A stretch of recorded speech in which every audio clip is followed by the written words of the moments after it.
เออแต่ว่าเปื้อนเนาะโอ้เดี๋ยวพี่น้องกันเนาะพญาชิญางให้พี่น้องเบิ่งแต่ว่าพี่น้องก็คือสิเห็นหลายห้องเห็นหลายเทื่อแล้วล่ะเนาะโดยพี่น้องก็คือสิเห็นนานาจากหลายๆซ่องนั่นล่ะพี่น้องกันเนาะวันนี้มันจะมองห้องโถมเนี่ยมันจะกั้นออกไปเลยให้เป็นคนเพราะว่าคอยบอกทางทีมงานว่าเพื่อนคอยหันแบบมีคนหลายก็เลยอยากให้ทางทีมงานออกแบบตัวนี้ให้แอมเบิร์ดเจ้าอ๋อดีออกอยู่โอ้แต่ว่าฝนตกแล้วพี่น้องเด้อเสียงกะสิบ่คักปานใดพี่น้องเอ้ยตกเบิดมือเบิดคืนเบิดเว้นพี่น้องไอ้ฮาก็มาบอกแม่นอ๋อโดยฮาก็มาฮอดบ่เห็นไอ้ขึ้นมาโดนแล้ว3 เดือนแม่ตั้งแต่มาสัมภาษณ์เจ้าเล็กๆเนาะบ่เห็นมาเลยพี่น้องเอ้ยขึ้นมาวันนี้มีการเปลี่ยนแปลงโดยรายในย่างดีมกดีใจแทนน้องเพิ่นพี่น้องเนาะยินดีนำเด้อป๊อปเด้อโดยขอบใจมาฮอดจุดนี้เนาะพี่น้องเอ้ยกะความฝันของน้องเพิ่นก็บ่คิดน้องออกแล้วบ่ออกแล้วบ่โดยน้องเฮ็ดหยังทุกมื้อนี่เดี๋ยวนี้หันก็มีแต่เบิ่งเฮือนเบิ่งซ่านก่อนบ่แม่นมีแต่เบิ่งเฮือนเบิ่งซ่านก่อนหน้านี้ก็ไปเสียยาน้ำแม่เพราะว่าฮอดนาแล้วดู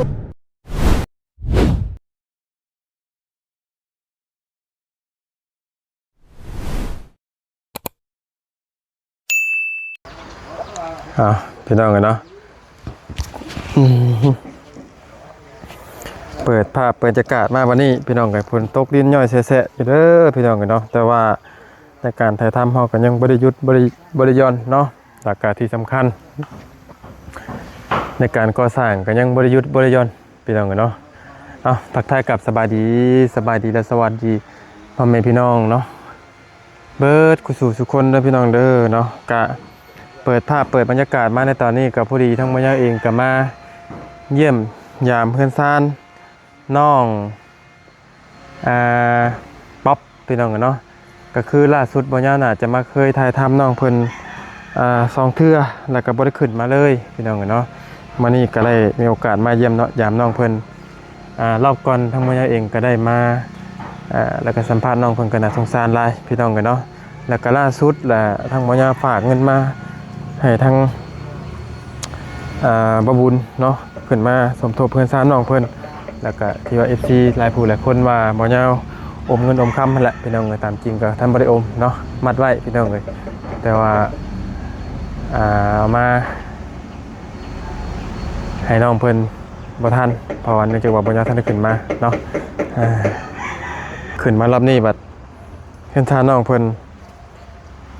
ใหญ่เด้เนาะใหญ่ก็คือน้องเจดีแต่เพื่อนน้องเลี้ยงใหญ่เนาะใหญ่เพื่อนซ่านนั่งงามแต่ว่าหน้านี่ปีนลงทางพี่เนาะในเพื่อนเก่านี่จะได้มั่งบ่ในวันใดพี่น้องเลยเนาะคำว่าได้ออกเพื่อนซ่านนี่เอาออกนี่เป็นงามเลยเนาะแต่ว่านี่แหละสีไม่สลาเนาะเอาโอเคพี่น้องเลยเดี๋ยวก็ขึ้นไปทักทายสบายดีน้องเพิ่นก่อนเนาะโอเคพี่น้องกันเนาะกลับมาบัดนี้บัดเทือนซ่านน้องเพิ่นเนาะบ่ธรรมดาพี่น้องเลยเนาะใหญ่พอสมควรเนาะแต่ว่าเปื้อนเนาะโอ้ได้เทพื้นเทหยังให้น้องเพิ่นก็คักเลยแห้งนะบ่นี่น้อง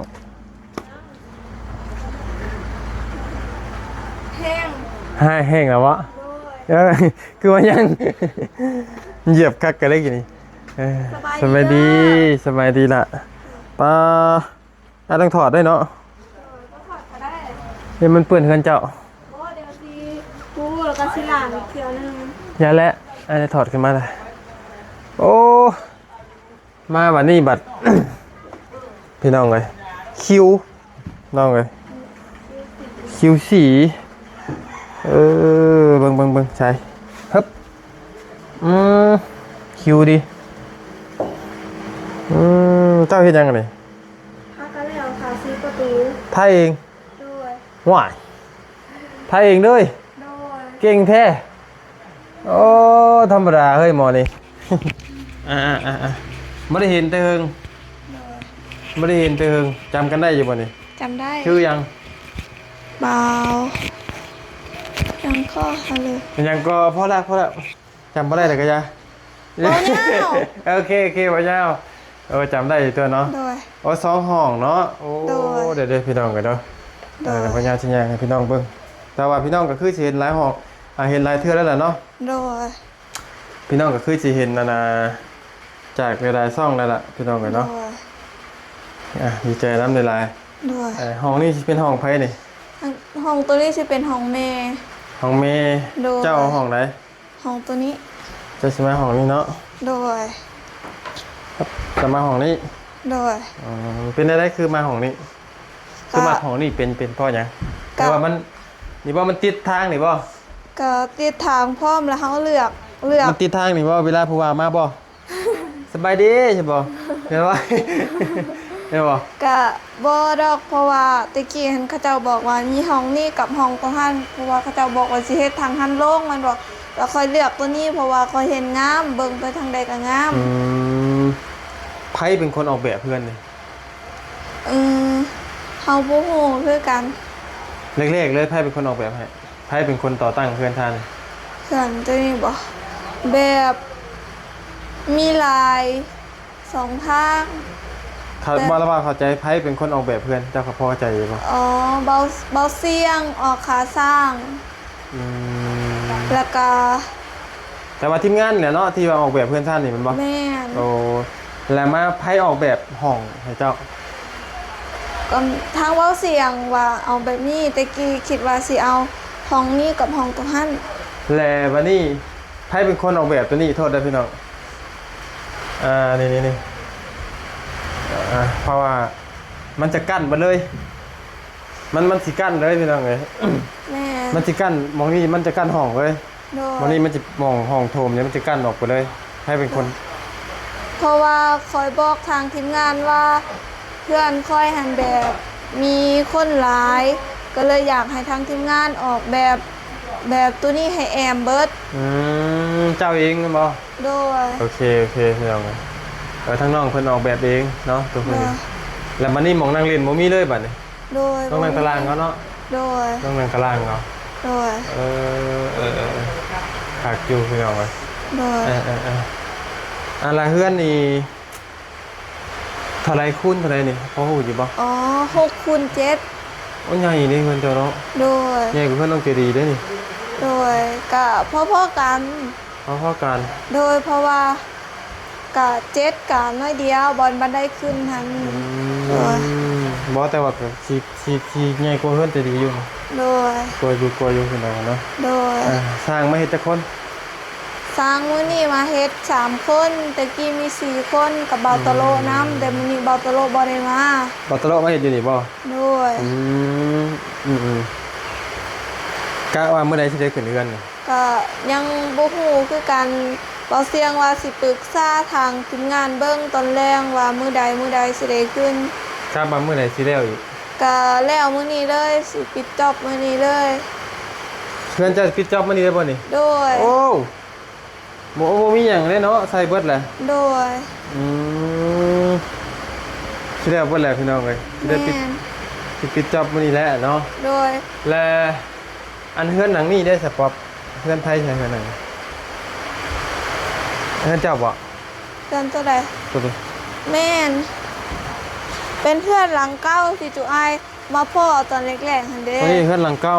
โดย เอ้าและสิได้มั่งบ่ อ๋อ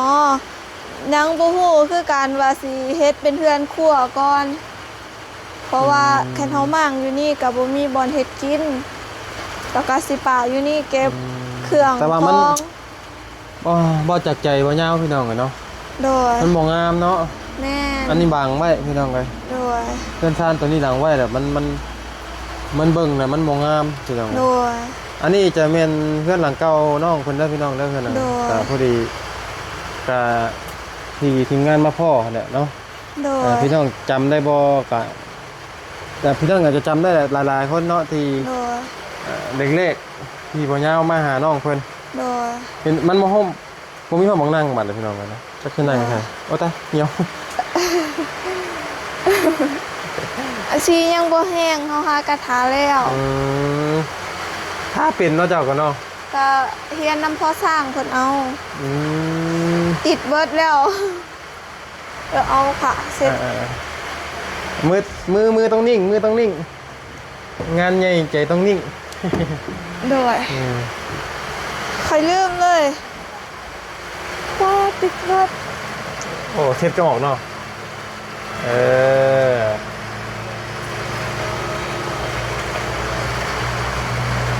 เพราะว่าไ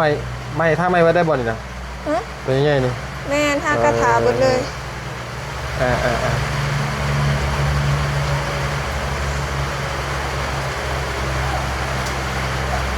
โอเค อีที่ว่ายังออกอยู่เนาะ นอนดียังออกอยู่โอ้แต่ว่าฝนตกแล้วพี่น้องเด้อเสียงกะสิบ่คักปานใดพี่น้อง แม่ เอ้ย น ตกเบิดมือเบิดคืนเบิดเว้นพี่น้อง ไอ้ เอ้ย ฮาก็มาบ่ แม่นกลั อ๋ บ อ มา โดย กลับมาฮอด บ่เห็นไอ้ขึ้นมาโดนแล้ว 3เดือน แม่น ตั้งแต่มาสัมภาษณ์เจ้าเล็กๆเนาะ แม่ บ่เห็นมาเลยพี่น้องเอ้ย ขึ้นมาวันนี้มีการเปลี่ยนแปลง โดย รายในย่างดีมกดีใจแทนน้องเพิ่นพี่น้องเนาะ โดย ยินดีนำเด้อป๊อปเด้อ โดยขอบใจ ที่ ขอบใจ มาฮอดจุดนี้เนาะ โดย พี่น้องเอ้ยกะความฝันของน้องเพิ่นก็บ่คิดว่าจะมาไกลปานนี้ได้นี่พี่น้องเนาะ โดย บ่คิดว่าน้องเพิ่นจะได้ไวปานนี้เนาะโอเคแล้วนี่แม่ไปไสล่ะ ทั้งแม่หันอยู่เพื่อนนังบ่หันเพิ่นหาก็เมื่อแต่ไปหาพักบ่เห็นทั้งแม่มาเมื่อกี้นี้ โอเคเราก็เฮ็ดเป็นเนาะเห็นผู้หญิงคนแรกแกนี่ โดย มักเฮ็ดมักท่าเลย เฮาหากระถาเบิด ยังไปเฮ็ดอยู่บ่เวียกน่ะน้องอ บ่ อก ได้ แล้วบ่ เฮ็ดแล้ว ออกแล้วบ่ โดย น้องเฮ็ดหยังทุกมื้อนี่ เดี๋ยวนี้หันก็ มีแต่เบิ่งเฮือนเบิ่งซ่านก่อนบ่ แม่นมีแต่เบิ่งเพื่อนเบิ่งซ่านก่อนหน้านี้ก็ไปเสียหญ้าน้ำแม่เพราะว่าฮอดหน้าฤดูฝนจังซี่หญ้าก็สิออกหลายคันเฮาเสียบ่ทันปีนี้ก็บ่ได้กลมันคือเก่าก็เลยว่าแบบซึ่งสิเฮาไปเฮ็ดเวียกแต่เฮาก็ต้องดูแลของเจ้าของก่อน คันมือใดเฮาตกเวียกมาเฮาก็ยังมีแบบเพื่อนแบบมันเจ้าของมาเฮ็ดเพื่อนเวียกซ่านก็ได้แต่เฮาแบบมัวแต่ไปหาเวียกละหอดมือหอดบ้านเฮาอย่างเมื่อเฮ็ดอยู่เพื่อนละบ่มีแบบเฮาก็ต้องแบบเฮ็ดของเขาเจ้าแต่เฮาก็ต้องดูแลของเฮาเองนำด้วย อันน่ะเริ่มต้นเนาะพี่น้องแต่ไม่ได้ถามมากเลยครับ ด้วย เริ่มต้นนี่ดินรอนต้นหญ้านี่แม่นซื้อใหม่เบิดเลยบ่ แม่นซื้อใหม่เบิดเลย ราคาเท่าไหร่ ดินก็ประมาณ15ล้าน ดินนะ และเขาเจ้าให้ทางในบ้านนี่บ่เคยลืมแล้วจักแสนล้านหนึงบ่หรือว่า500,000ค่อยบ่จือแล้ว ก็เอาแต่ดินก็ได้ละเท่าไหร่นะ ค่าดินเพิ่นประมาณ15ล้านกีบ ดินไผ่ก็ 20เมตรคูณ20ดินไผ่นะ ดินข ดิน อง พี่น้องเจ้าบ่ ฮะ ดินพี่น้องเจ้านี่บ่ บ่แม่นเป็นดินของแม่ตู้ผู้ที่เขามาขออาศัยอยู่นำ โอ้จบแม่อันนี้ก็แม่นบ่ตัวอยู่กันเก่านี่ ก็ ฮ แบ อด บ บ่ เฮาซื้อเบิดแล้วแต่ว่า ซื้อแล้วบ่ โดยแต่ตะกี้ก็เป็นดินเขาเจ้าเบิดเลย 15ล้านเนาะ โดย โอเคกับพ่อเขาซื้ออยู่ โดย พี่น้องเลยเนาะ โดย ถือว่ามีดินของเจ้าของแล้ว โดย บัดนี้นอนน้ำกันจะค้นอยู่นี่ นอนนำกันประมาณ7คน ขอโทษขอถึงขออันกันห้องหลายได้ใช่ โดยแต่ว่าเพื่อนหลังเก้าอันเนี่ยมีแต่แม่ประมาณ6คนเพราะว่าทางคอยหันบางเทื่อก็นอนที่เพื่อนยา เจ้ายังไปนอนเพื่อนหมู่เพื่อนยายอยู่ตอนเนาะ ก็เพราะว่าทางหน้าบ่าวหันเพิ่นไปเวียกแล้วว่าทางเพื่อนนี่แบบก็เต็มแล้วก็เลยแบบเดือนนี้ก็เลยไปนอนที่เพื่อนยานอนน้ำยาอยู่ตารางเพื่อน เจ้าบ่ โดย โอ้อดเอาเนาะเดี๋ยวกันได้มานอนที่แหละ โอ้ย พี่น้องเลยเนาะ โดย แล้วชื่อยังมีเป็นชื่อของเจ้าเบิดบ่นี่ทางทีมงานใส่ชื่อเจ้าบ่ ดินนี่บ่ก็แม่นก็ แสดงว่าเป็นเพื่อนเจ้าเป็นดินเจ้าเลยเนาะ โดย มีแต่ว่าสิทธิ์ของเจ้าเลยเนาะ โดย เป็นกรรมสิทธิ์ของน้องป๊อปพี่น้องเลยเพื่อนท่านทางนี้เนาะทั้งผู้ใหญ่ทั้งทีมงานมอบกรรมสิทธิ์ให้เจ้าเลยเนาะ โดย สิว่าง่ายๆกับผู้เป็นพ่อเป็นแม่ไอ้น้องนี่ เป็นผู้มาใส่อยู่ลำเจ้าเป็นบ่ โดย หรือว่าในอนาคตเจ้ามีครอบครัวเจ้าอยากให้แม่อยู่กับชิดของเจ้าโอเคครับคือเคสที่ผ่านมาแหละพี่น้องเนาะคือเคสที่ผ่านไปผ่านมาแหละ โดย ราคาสร้างเท่าไหร่นี่น้องป๊อป ค่าสร้างประมาณตอนทำอีกเขาว่าเสา5 ล้าน แต่ว่าแบบเฮาแอมแบบนี้เบิดและทางบ่เสียงเพิ่นกระตืมให้ทางพอสร้างอีกพอดีเป็นเสา6 ล้านกีบ จ่ายเรียบร้อยแล้วบ่หรือว่ายัง โดยจ่ายเป็นทีเรียบร้อยแล้ว ค่าสร้าง26 ล้าน โดย ขนาดเพื่อนกับอ้อมบ่ได้นะพี่น้องเลยบ่มีหมองนั่งเล่นเลย โดย มานี่ไอ้ถามย้อนไปนิดนึง โดย และห้องน้ำห้องในเจ้าได้ไปอยู่ใช้บ่ อยู่ป่า ก็เท่ปรับ โดย กลางคืนดิ ก็ไปอยู่ป่าคือกัน เออายกตัวอย่างคือแบบนี้ฝนมันตกแบบนี้ ฝนตกก็ไปเพราะว่าเฮาปวดท้องที่เฮาสิเฮ็ดแนวใด มันบ่มีหมองไปเนาะ โดย เออโอ้ลำบากเลยนี่ฝนตกนี่แฮงหนักเลยเนาะ แม่ ลำบากและเฮือนพี่น้องเจ้าก็บ่ได้มีบ่ บ่มี ครับมีแต่เรื่องกับป้าอย่างเดียว โดย อันในของน้ำของในให้น้องเพิ่นอีกจักกันหนึงสิไทยอยู่สิดีเด้อพี่น้องเลยเนาะ โดย ในพื้นนี่ยังก็ได้เทอยู่บ่นี่ แม่นเพื่อนหันกะทางบ่เสียงบอกว่าสิเทให้อยู่แต่ว่างบพอบ่พอก็บ่ฮู้คือกัน แต่ว่าประมาณ10 ล้านกีบงบเทพื้น อืมแต่รับเลขนี่นะว่าของน้ำแล้วตอนนี้มัน โดย มันสิว่าจังไดพี่น้องมันยุคนี้อะนะ โดย มันยุคนี้แหละเฮาต้องไปเข้าห้องน้ำโมเมนต์เล่นเข้าป่านะยกตัวอย่างน้องป๊อปกับเป็นผู้หญิงเป็นผู้สาวอีกนะพี่น้อง โดย มันก็อันตรายอยู่นะไปเข้าป่าเดี๋ยวไปนั่งปืดก้นอีก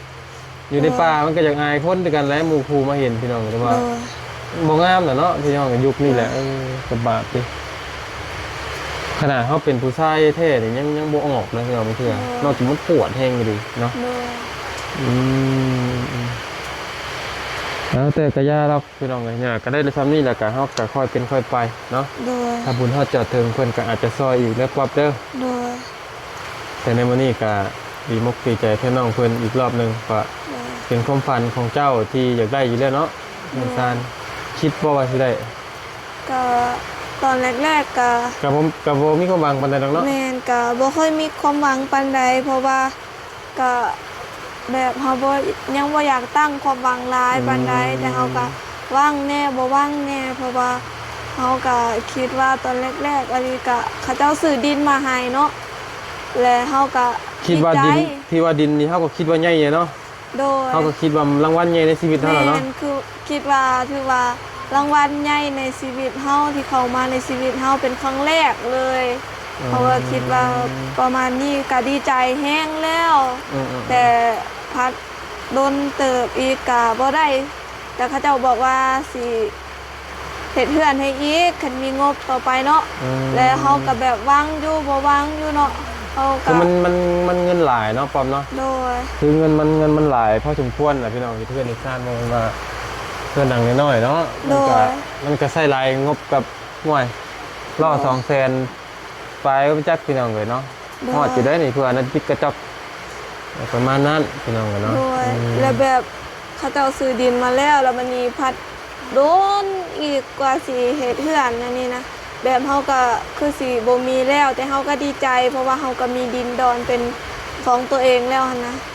ก็ดีใจสุดแล้วแล้วพัดฮอดเดือนนี้ฮะเขาเจ้าแบบว่ามาบอกอีกเทื่อว่างบหั่นก็ได้แล้วได้เติบพอสมควรแล้วก็มีก็เข้ามาอีกแล้วเข้ามาแบบเรื่อยๆแล้วแล้วแบบกับพ่อค่าสร้างแล้วกับค่าไม้พร้อมแล้วเขาเจ้าก็เฮ็ดเลยตอนแรกๆหันค่าสังกะสีก็ยังบ่มีและพัดเบาบุญเข้ามาหากะมาแต่ลงแจ้งบ่ทางอ้ายเพิ่นไปลงแจ้งกับจุอ้ายบ่ ว่าไปเลยน้องปอบไปเลย อะลี มาบุญไหนมาบุญไหน บ่บุญมันบ่บุญสารวัตร ถ้าไปเน่ไปอาระวาถามก่อนไพเน่ไปลองแจ้ง เบาบุญสารวัตรแล้วก็เบาเพิ่งเคยลาแล้วก็เบาจันทร์แล้วก็อ้ายแล้วก็เบาอย่างเบาเตียง โอ้ แล้วก็เบิดนะ แล้วก็ไป โอเคโอเคนี่น้องพัดไทยไปน้ำตอนนั้นเนาะเอ ก็ อ เห็นอยู่แต่ว่าแบ มา บ จักชื่อเพิ่น แม่น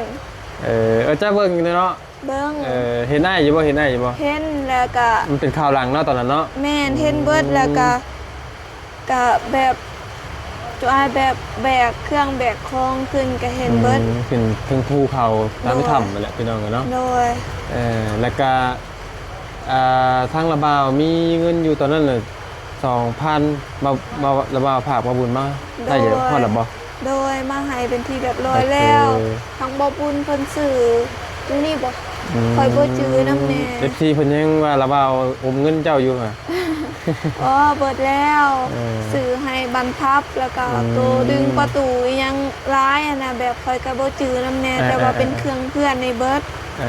โดย โอเคพี่น้องกันเนาะ โดย ดีมกดีใจน้ำอยู่ลายพี่น้องกันเนาะมาฮอดมื้อนั้นจากมื้อนั้นมาฮอดมื้อนี้ก็แม่ชานก็ถือว่าประสบความสำเร็จ โดย ถือว่านอนได้นะพี่น้องกัน โด เนาะ ย คำว่าสีเสริมทับพี่น้องเพิ่นก็คือเทพื้นกับห้องน้ำ โดย เป็นโอเคนะพี่น้องห้องน้ำเพิ่นครัว โดย มันกับเทพื้นนี่โอ้ทำนี่เนี่ยมันทุดละ โดย พอฝนตกที่มันเปื้อนเห็นบ่พี่น้องมันเปื้อนมันพอเป็นทีบ่เพียงเลยมันเป็นทีค่อยๆแหละ โดย น้ำเข้ามาตาราง และน้องไปนี่น้องเคยเห็นเฮือนของทีมงานเฮ็ดแต่ละหลังละลายแล้วบ่ ลายเติบ แถวซื้อปูนที่ยังเจ้าก็เล่าบ่ได้หรอวะ กะค่อยไปเฮ็ดไว้สนุกผัวเขาเห็นลาย เห็นเนาะ แม่นแถวแคมป์ทางนี่มี แถว เพื่อน บ้านแกงจอง โดย เออ บ้านแกงจองสองหลังติดกันนั่นบ้านยังก็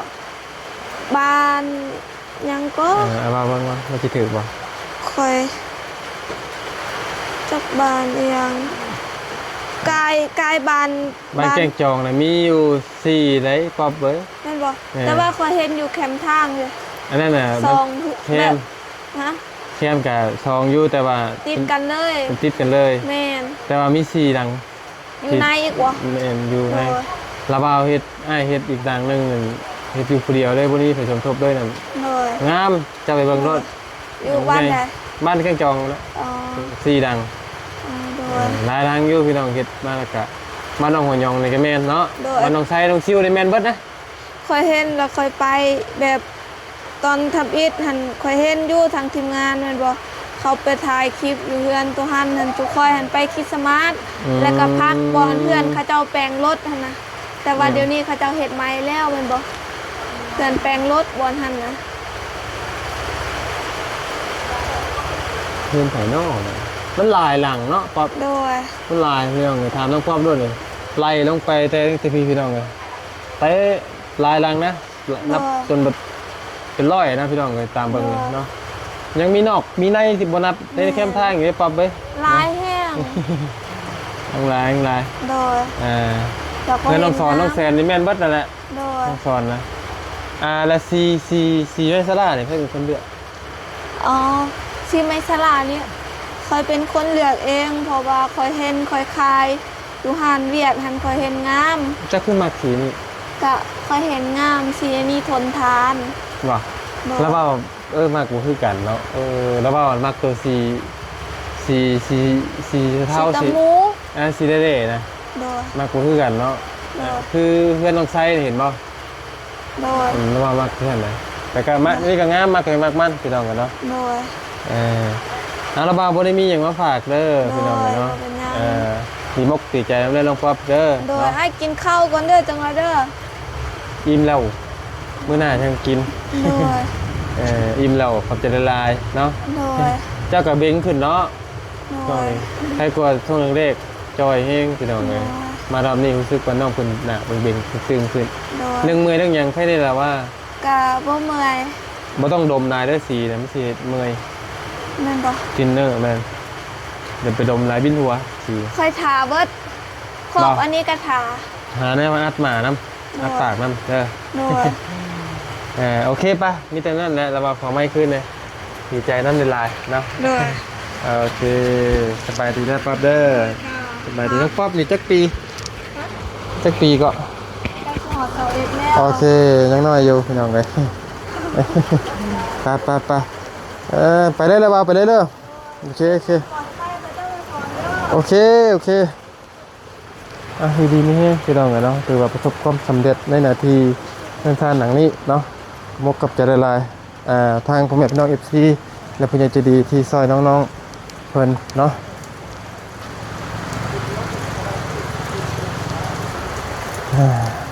ขอให้สุขภาพร่างกายแข็งแรงป้าทำไมคักจะดีพี่น้องเนาะไปแกงเด้เนาะอ่อนคักคืออย่างนี้ทำไมสั่งไฟ